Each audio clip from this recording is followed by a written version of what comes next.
The Jets' new scheme is set to make their best player even better in 2025. Locked On Jets starts now.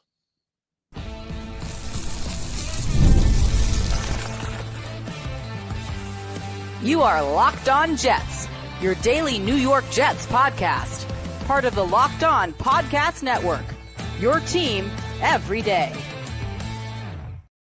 Welcome. This is the Locked On Jets podcast, part of the Locked On Podcast Network, your team every day. It's Friday, July 11th, 2025, and I'm your host, John B. from GangGreenNation.com. Thanking you so much for making the show your first listen or first watch every day. A big shout out to you, everydayers. This is a daily podcast covering the New York Jets, and today's episode is brought to you by Monarch Money.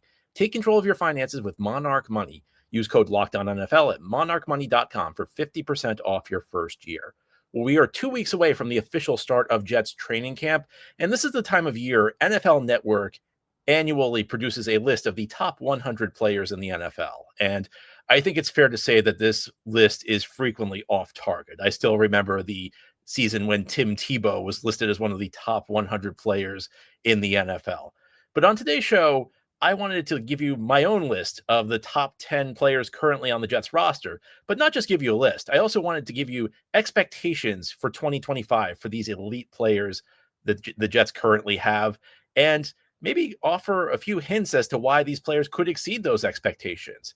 So I'm going to begin with my number one player, and this might be a bit of a controversial one because he did not have a great 2024 season, but I'm going to go based on the career track record. My number one player on the New York Jets roster right now is Sauce Gardner, who, despite having kind of a down 2024, remains one of the top corners in the NFL. And there have been rumblings over the last couple of days that the Jets and Sauce are getting close on a long-term contract extension.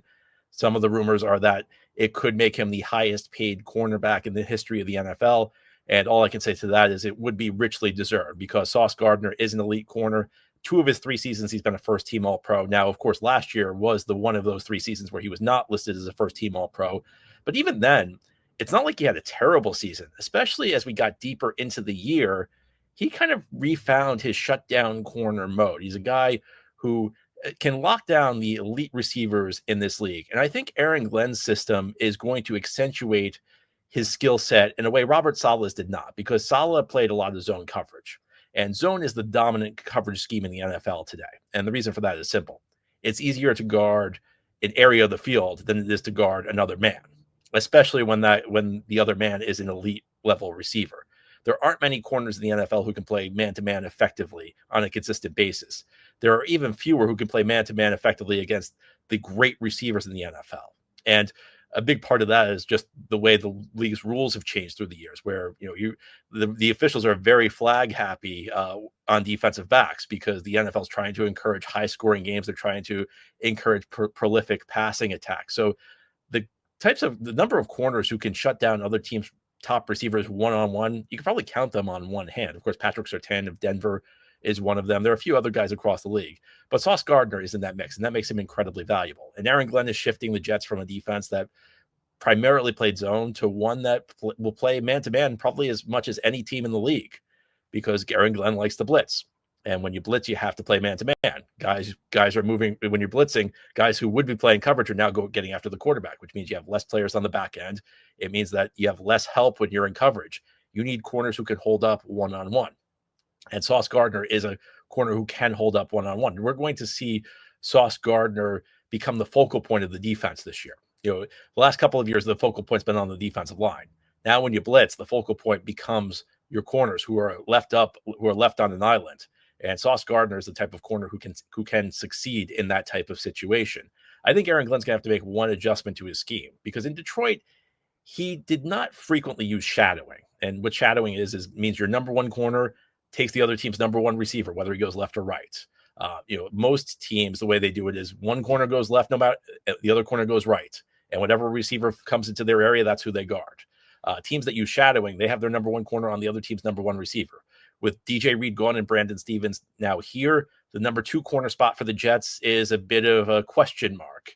I don't think you have the confidence in Stevens that you would have had in DJ Reed. And that means that you should utilize Sauce Gardner to eliminate the other team's best receiver each week. I'm expecting a big season from Sauce Gardner. I'm also expecting a big season from my number 2 player, and that's Quinnen Williams. And Quinnen Williams also had kind of a down year last year. I think Quinnen Williams' 2024 season shows the limits of the approach Robert Saleh and Joe Douglas took with building the defensive tackle position. I think that the general theory the Jets have had the last couple of years is they can stick anybody next to Quinnen Williams in the defensive tackle spot will be fine because Quinnen just draws so much attention. He draws double teams, but he can still beat double teams, and that leaves the other tackle with a lot of one-on-ones. And it worked fine when you had Sheldon Rankins here in 2022, and it worked fine when you had Quinton Jefferson and Al Woods here in 2023. But last year with Javon Kinlaw, it did not work. I think Kinlaw showed you that you can't just put anybody there and expect to have success. And I think that Quinnen may have struggled just because, at some point, when the guy next to you is really struggling, it drags down your game. There were still individual games where Quinnen was excellent. We still saw signs of his past dominant play. It was not a bad season by any stretch of the imagination. I just think it was a little bit below Quinnen's normal standards. And that's not a surprise because there were players across the roster who had disappointing seasons. The Jets, of course, had a rough 2024. The overall atmosphere around the team was one of dysfunction in no small part because of some very bad decisions the owner made in season, very meddlesome ownership that really destroyed a season that may not have been going anywhere anyway. But there were lots of players who were kind of caught up in that. And I think Quinnen Williams was one of them. But look at the way Quinnen Williams wins. I mean, Quinnen Williams is a master technician. And that's the type of thing that tells me Quinnen Williams is going to have a long, successful career in the NFL. It tells me he's going to age gracefully. He's not old. I know he's not super young anymore, but he's not old. And because Quinnen Williams wins on technique, in addition, and he's also very physically talented, but he wins on technique. That's the type of thing that tells me he's very likely to bounce back and have a big time season. I would not be surprised to see Quinnen Williams back in the Pro Bowl this year. And the other thing that's going to help him is all these blitzes, because when you blitz, it becomes more difficult for the offense to double team in its blocking schemes. The normal alignment is 4 pass rushers versus 5 offensive linemen. So someone's going to get doubled, and most of the time that's Quinnen Williams because he plays on the interior where there's a lot of traffic anyway, and teams dedicate their blocking schemes to try and stop him. Now with Jets blitzing, if you send a 5th guy, then it's 5-on-5. That means more one-on-ones for Quinnen Williams, which means his statistics could be better. We could be looking at a big statistical year for Quinnen Williams. That would not surprise me one bit. A guy who's always put big numbers up is my number 3 player currently on the Jets roster, and that's Garrett Wilson. What else can you say? 3 years, 3,000-yard seasons, quarterback play that really hasn't been very good. I mean, the best quarterback play Garrett Wilson's gotten in his career was Aaron Rodgers last year, and at best, Aaron Rodgers was kind of like a league average quarterback, and there were some really rough games in there for Rodgers. Another guy who really, I think, wins in what I would call technique. Garrett Wilson's a master route runner, guy who creates separation very easily, and he's going to have to play a focal point. He's going to have to play a focal role in this Jets offense because, as we know, there's not a lot of help at the other skill spots. The number 2 receiver spot is it going to be Josh Reynolds? That's kind of uninspiring. Your tight end, Mason Taylor, who could be a good player, but he's a rookie. I think you got to limit your expectations with him. Now you have some pretty good backs. You have some pretty good running backs anchored by Breece Hall, who will appear later on my list of my top 10 Jets. But ultimately, Garrett Wilson's going to have to be the go-to guy on this offense. I think Garrett Wilson's going to be in the top 5 in targets this year, and as long as he stays healthy, he's almost a lock to go over 1,000 yards again. Particularly playing with his college quarterback Justin Fields. The two of them already have pre-existing chemistry based on their days in Ohio State. Garrett Wilson's the guy you can count on. He's the guy who's produced every year of his career, and really since he set foot on the field. I mean, since the second game of his pro career where he had over 100 yards, 2 touchdowns, including a game winner against the Cleveland Browns in 2022. He's been a guy you could rely upon. And the hope is that the Jets, start filling in this receiver group with better players around him, because really the only time where Garrett Wilson's had a good partner was, the 3/4 of a year last year with Devontae Adams, and that created all sorts of issues because Rodgers, started force feeding the ball to Adams at Garrett Wilson's expense. But I would expect Garrett Wilson to go over 1,000 yards again this year. As long as he stays healthy, Garrett Wilson's as close to a lock as you can get to go over 1,000 yards because he's just such a crafty route runner, and he's gonna have to see the bulk of the targets because the Jets don't really have many quality players behind him. Now, had you on the Locked On Jets podcast, we'll talk about another key skill player on offense the Jets drafted in 2022, Breece Hall. The perceptions that Breece had a disappointing year last year in 2024, but I found some underlying statistics that suggest he might be primed for a breakout in 2025. I'll tell you what those are as we continue here on this Friday edition of Locked On Jets. Today's episode of Locked On Jets is brought to you by Monarch Money. Ever wish managing your money felt easier? Well, with Monarch Money, it can. Whether you're growing your savings or planning a big purchase, Monarch puts you in the driver's seat. It's like having your own personal CFO, giving you full visibility and control over your finances. Monarch Money is more than a budgeting app. It's a complete financial command center. You can track all your accounts and investments and spending in one place. So in addition to managing your money, you're also building wealth. Take control of your finances with monarchmoney.com. Use code LOCKEDONNFL at monarchmoney.com for 50% off your first year. Again, it's code LOCKEDONNFL. It's one word with no space, LOCKEDONNFL at monarchmoney.com, monarchmoney.com, code LOCKEDONNFL for half off your first year. Thank you so much for making Locked On Jets your first listener, first watch every day. And a big shout out to you everydayers. This is a daily podcast covering the New York Jets with new episodes each day through the week, Monday through Friday. The last couple of weeks, we've been in a summer schedule with reduced episodes, but next week we're back to full time. We will have a new episode each day, each weekday through the week, Monday through Friday. We'll take you through training camp, through the regular season, through free agency, and through the draft. I can't wait to get back to this full time. On today's show, we're talking about the top 10 players on the Jets roster, but beyond that, we're setting expectations for them in 2025 and talking about why they may be able to exceed those expectations. My number 4 player is Quincy Williams, who had a phenomenal 2023 season, which ended in a first-team All-Pro berth. In 2024, the results weren't quite as good for Quincy or for a lot of Jets players, but he's still a guy I have a lot of faith in.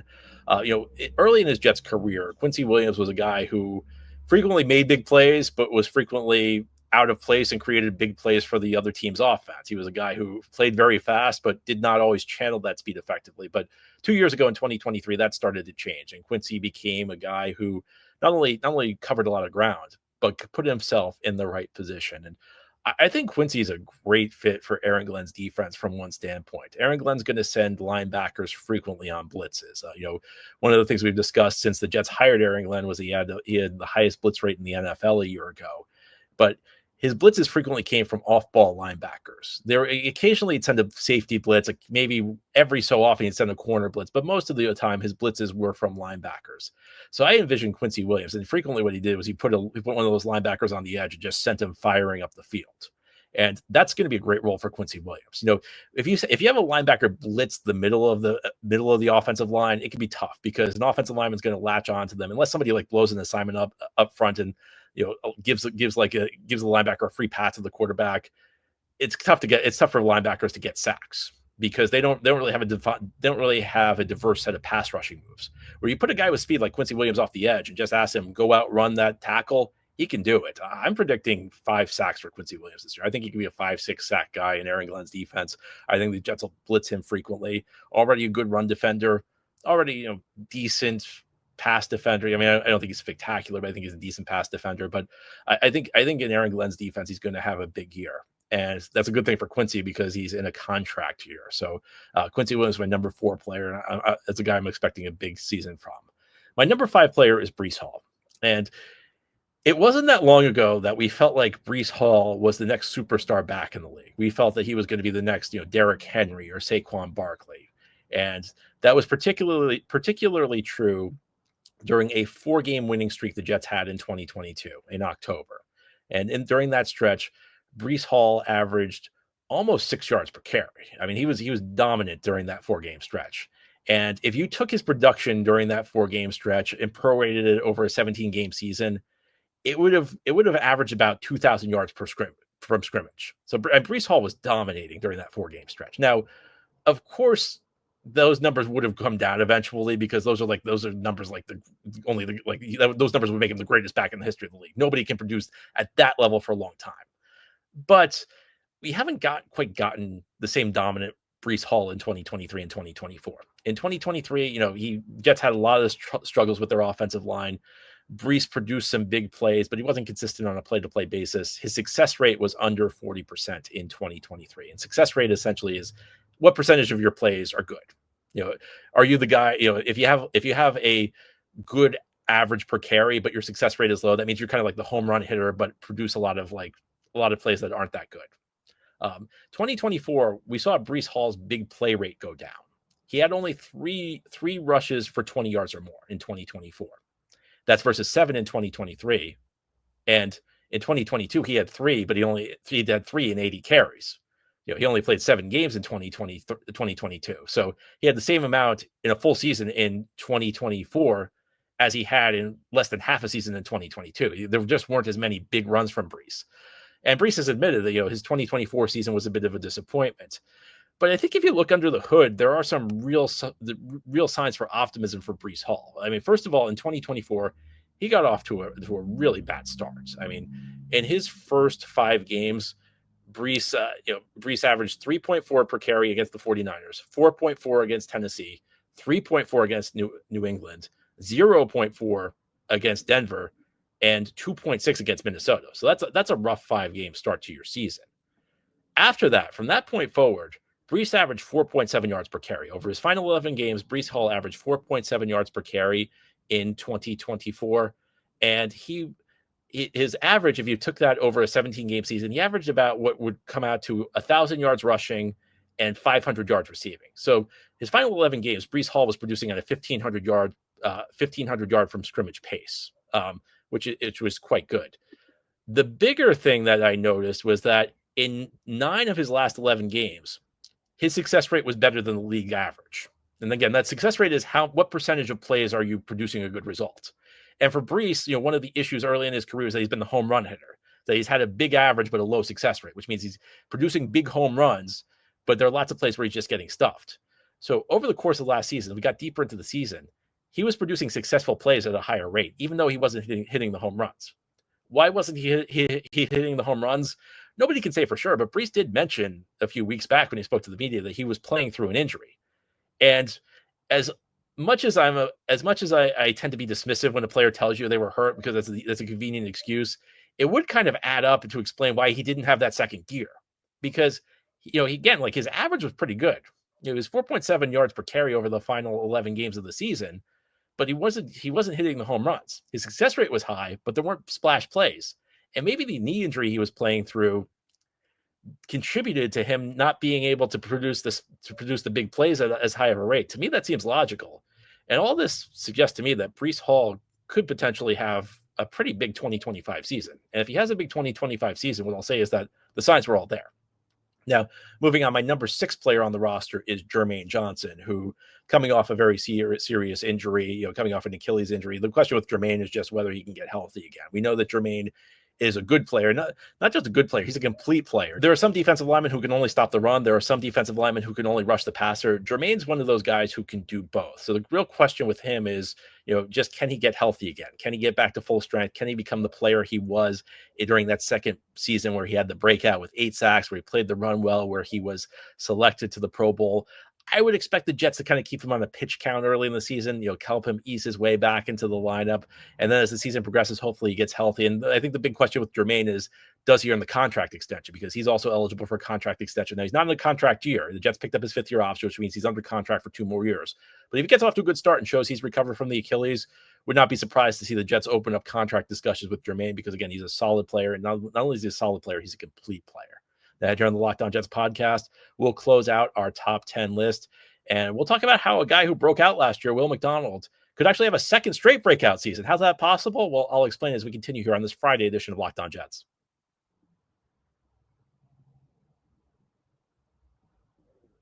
This is the Locked On Jets podcast on this Friday. We're talking about the top 10 players on the Jets roster right now, and we're talking about what expectations are for them this year and potentially some reasons they could surpass those expectations.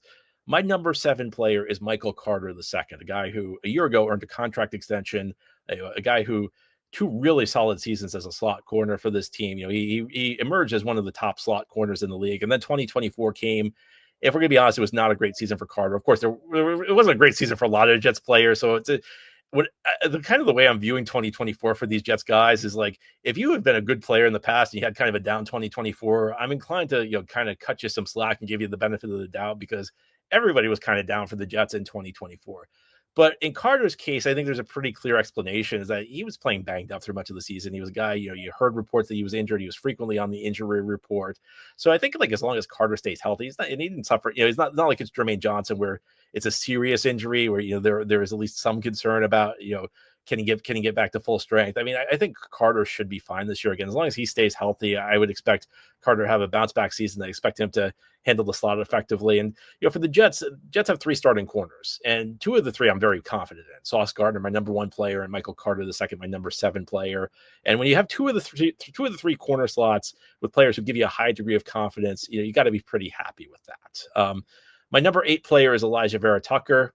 AVT finally stayed healthy last year. AVT, who suffered 2 early season injuries in back-to-back years in 2022 and 2023, ironically, both of which came in road games against the Denver Broncos, was finally able to put together a mostly full season. He was a little banged up at certain points, but with AVT, the question's always just been, can he stay on the field? And one of the things I've been saying over the last couple of years is I have confidence in AVT's ability to stay on the field, because the 2 injuries he suffered, especially at his age, aren't really the types of thing that project to be chronic things. It's not like Mekhi, when Mekhi Becton suffered back-to-back knee injuries, you knew that was going to alter his career. And even though Becton went on to have some success, it's at guard. He struggled until he moved inside the guard. And I think the knee injuries he suffered probably contributed to that move, because it became tough for Becton to play tackle.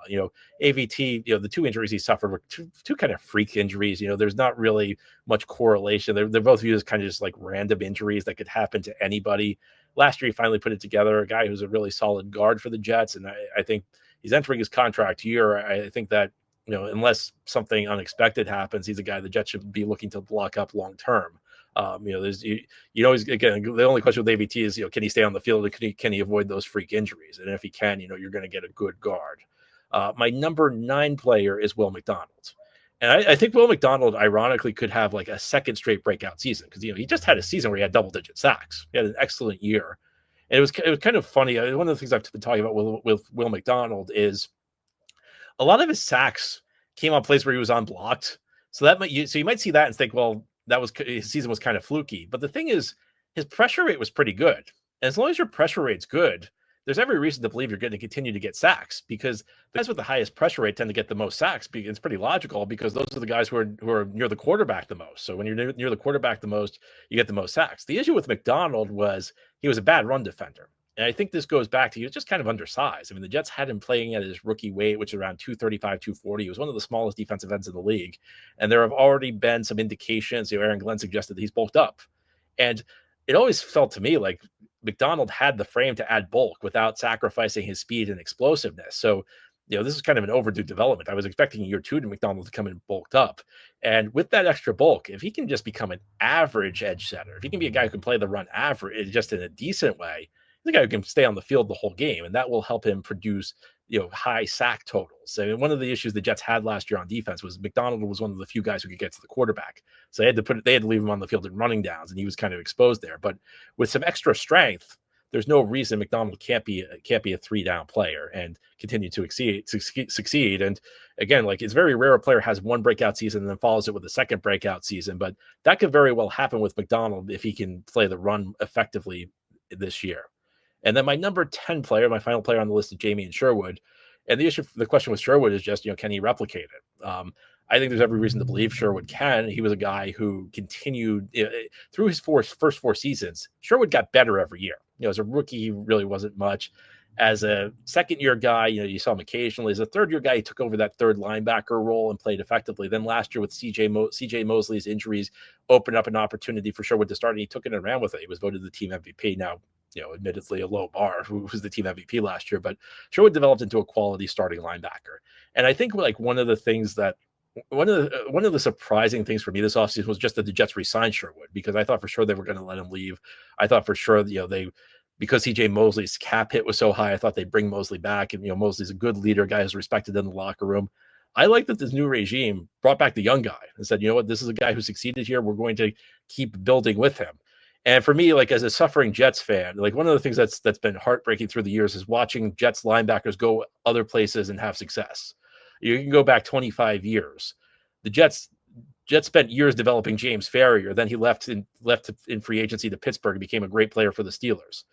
Jonathan Vilma was a really solid linebacker for the Jets. They traded him to New Orleans. He helped the Saints win the Super Bowl. Mario Davis, another linebacker the Jets trained for years, through years of growing pains, and then he goes to New Orleans and becomes an All-Pro. It's nice for the Jets to be able to keep one of these linebackers they developed. It's nice to see the Jets have a chance to reap the rewards of years of development of a linebacker instead of letting him go somewhere else and letting another team enjoy that success. But with Sherwood, it's just about continuing to grow. He's a guy who consistently grown, and that's the kind of thing that gives me confidence. Like whenever you see that first breakout year, there's always a question: can a player sustain it? But because Sherwood's been on an upward trajectory, I have confidence in him, and I think that he could have another good season in 2025. Anyway, that's all for today's episode. This has been the Locked On Jets podcast, part of the Locked On Podcast Network. Your team every day is our motto. As always, if you enjoy the show, hit the subscribe button where you're watching or listening so that you'll never miss an episode. If you enjoy the show and are listening on a podcast source, give it a 5-star review. And if you're watching on YouTube and enjoy the show, give this episode a big thumbs up. Helps us out, helps other Jets fans find the podcast. Enjoy your weekend, everybody. We'll be back on Monday. We'll be back on our regular schedule. We'll have new episodes each day through the week, Monday through Friday at this point going forward. Can't wait to chat with you then.